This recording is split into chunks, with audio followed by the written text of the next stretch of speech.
Hello students, welcome back to our YouTube channel. Let's start our new video, and the topic of today video is the stability limit against spontaneous fission. ठीक है, our topic is the stability limits against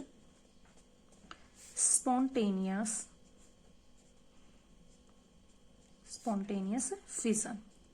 ठीक है, important topic है ये, आपका 8 number में आता है पेपर में. ठीक है, the stability limit against spontaneous fission. ठीक है, तो देखो हमने क्या देखा था, बाइंडिंग एनर्जी कर्व देखी थी, है ना.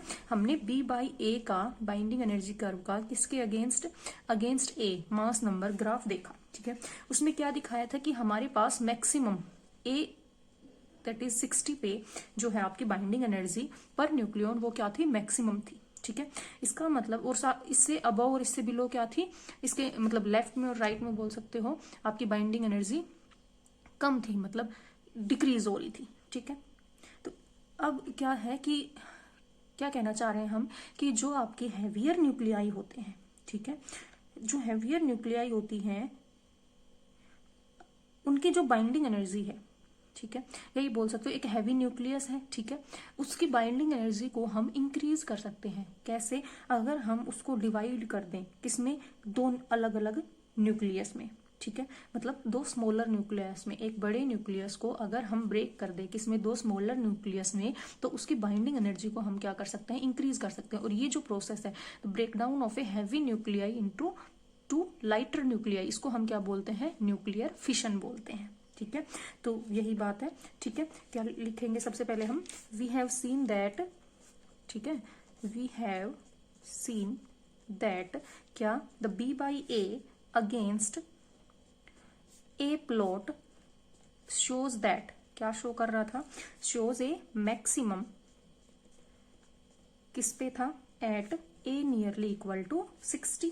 ठीक है, and that in heavier nuclei the total binding energy of a nucleons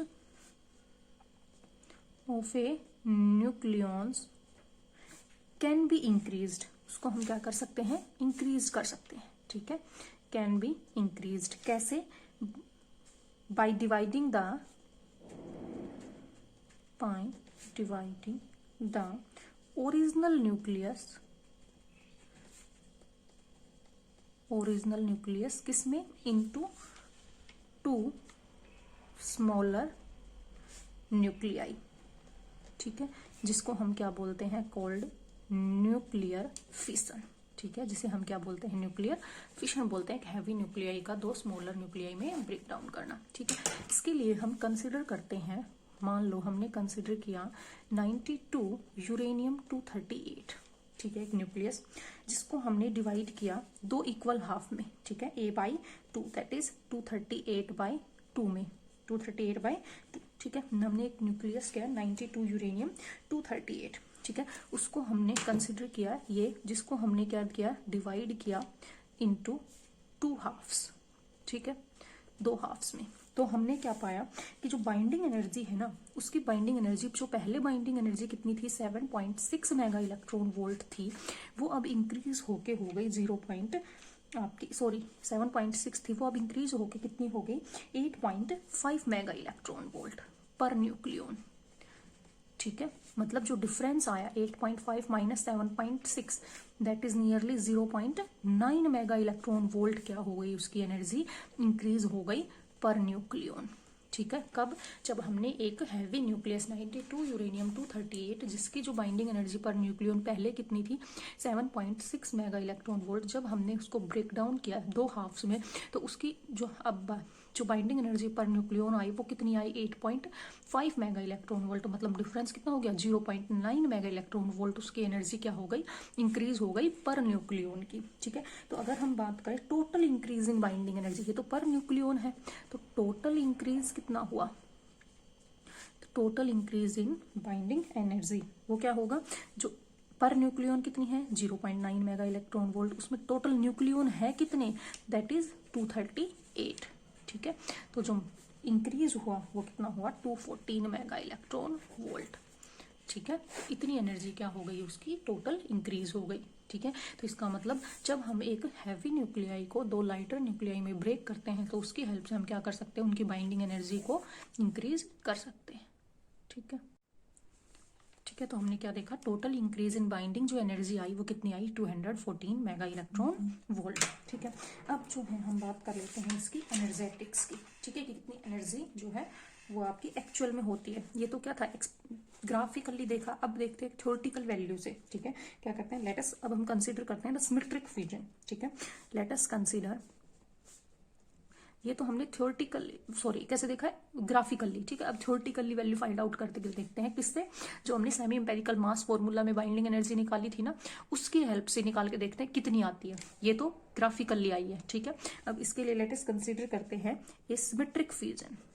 क्या किया, ये सिमेट्रिक फ्यूजन। सिमेट्रिक फ्यूजन का मतलब टू इक्वल हाफ में, बराबर बराबर। ठीक है, जिसके अंदर क्या हुआ, इन विच इन न्यूक्लियस, कोई आपका न्यूक्लियस है दैट इज ZXA। ठीक है, मतलब ऐसे लिख सकते हो Z, ठीक है, जो ब्रेक हो गया, break into two equal halves. कैसे, Z/2 और A/2 में। ठीक है, एक ये क्या है आपका सिमेट्रिक फ्यूजन है, जिसमें क्या हुआ है आपका इक्वल हाफ में ब्रेक हुआ है। ठीक है, तो देन द एनर्जेटिक, जो एनर्जी रिलीज है, देन द एनर्जी कितनी रिलीज होगी हम वो देखना चाहते हैं। ठीक है, दैट इज Q। ठीक है, अब Q एनर्जी रिलीज कैसे निकालते हो, मास का जो डिफरेंस होगा वही एनर्जी जो है रिलीज होगी। तो मास पहले क्या था, mZ, A एक्चुअल मास, इसमें से क्या माइनस कर दे, जो दो में ब्रेक हुआ है, किस में, Z/2 में और A/2, इनके मास को क्या कर दे, सब्ट्रैक्ट कर दे, तो हमारे पास क्या आ जाएगी, जो एनर्जी रिलीज है वो आ जाएगी, है ना। एक्चुअल मास में से उन दोनों का मास सब्ट्रैक्ट कर देंगे, वही क्या होगा, एनर्जी रिलीज होगी। ठीक है, अब from semi empirical mass formula, semi empirical mass formula से हम सिर्फ क्या लिखेंगे, बाइंडिंग एनर्जी, जो टर्म्स आई थी, जो बाइंडिंग एनर्जी थी किसी भी न्यूक्लियस ZA की, वो हमारे पास क्या थी, AV इंटू A, ये चीज आप पहले पढ़ चुके, minus AS A⁻²/3 minus AC Z-1 upon A⁻1/3, फिर क्या था, माइनस AA, है ना, एसिमेट्रिक जो है टर्म थी, दैट इज A-2Z इसका होल स्क्वायर अपॉन A, और फिर क्या थी, माइनस पेयरिंग एनर्जी टर्म थी AP A⁻3/4। ठीक है, ये हमारे पास क्या था, जो बाइंडिंग एनर्जी का फॉर्मूला था, किससे, सेमी इंपेरिकल मास फॉर्मूला से। ठीक है, ये तो तब है। अब हमें तो किसके लिए करनी है, Z/2 और A/2 के लिए, है ना। तो बाइंडिंग एनर्जी किसके लिए, binding energy for the two fragment, जो दो फ्रेगमेंट आए हैं हमारे पास, कौन कौन से, Z/2 और A/2, तो क्या हो जाएगी, दोनों की निकाल लेते हैं एक साथ, 2 times, that is binding energy किसकी,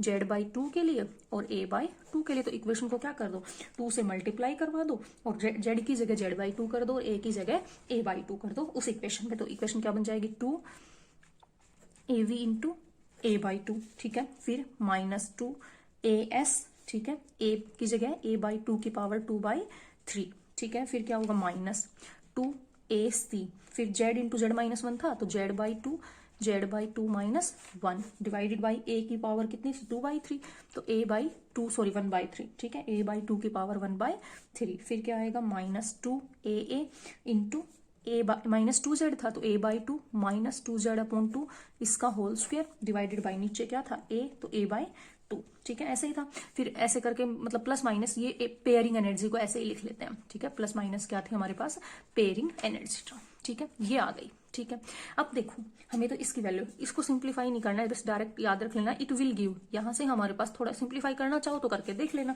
बस और कुछ नहीं है। तो Q की वैल्यू आएगी हमारे पास, दोनों को क्या करना है हमें, क्योंकि इसको, इस वैल्यू को और इस वैल्यू को यहाँ पुट करेंगे। ठीक है, तो Q की वैल्यू यहाँ से आ जाएगी। ठीक है, तो इट गिव्स, Q की वैल्यू हमारे पास ये क्या देता है, AS A⁻2/3, ठीक है, इंटू 1 - 2 की पावर 1/3, ठीक है, plus AC Z-1 upon A की पावर 1/3, 1 - 1 अपॉन 2 की पावर 2/3। ये इंपॉर्टेंट इक्वेशन है। ठीक है, जब वापस वैल्यूज को पुट करते हैं तो ये Q की वैल्यू हमें क्या देता है, ये देता है। ठीक है। अब क्या यहाँ पे कॉन्स्टेंट्स की वैल्यू यूज कर ले, यूज AS और AC, ये वैल्यूज तो मैंने आपको पहले भी बता दी थी, ठीक है।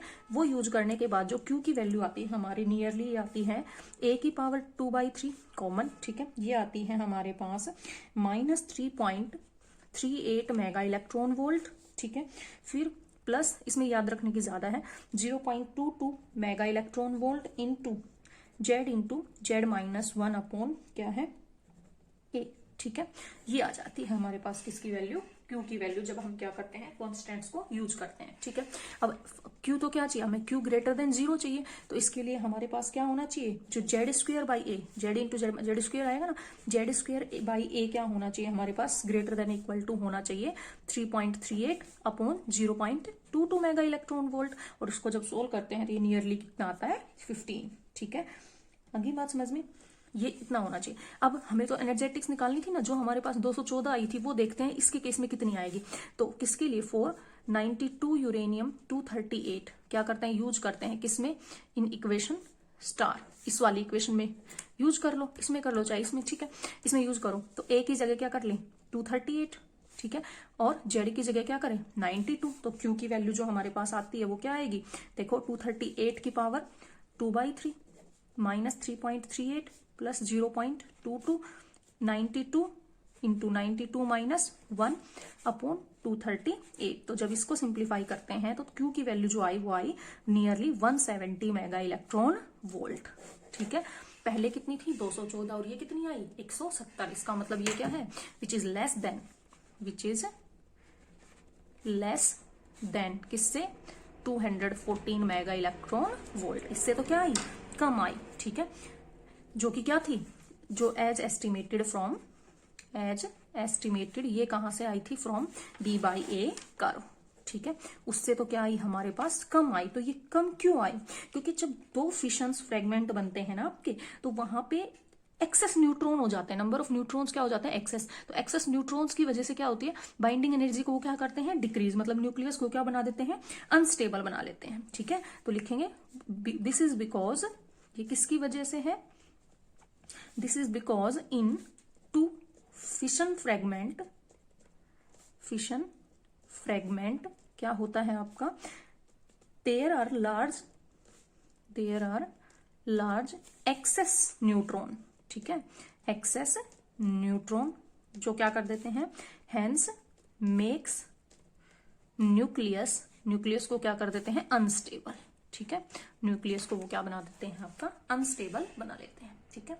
जो इन जनरल अगर हम बात करें तो कूलाम्ब एनर्जी भी और सरफेस एनर्जी दोनों ही एक साथ क्या करते हैं, जो कंट्रोल करते हैं किसकी, न्यूक्लियर फिशन के एनर्जेटिक्स को, ठीक है, दोनों ही फैक्टर।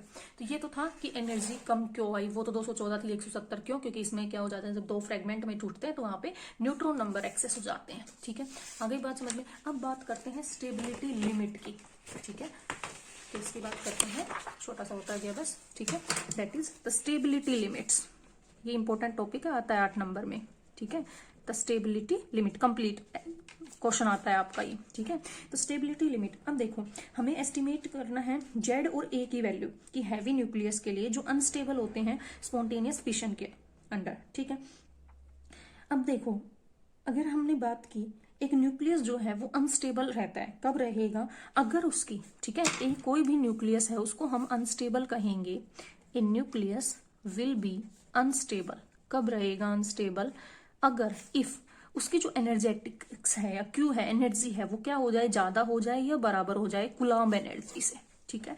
मतलब उसकी जो एनर्जी रिलीज है वो क्या हो, ज्यादा हो या फिर बराबर हो, किससे, इसी क्या है कूलाम्ब इंटरेक्शन एनर्जी से, ठीक है।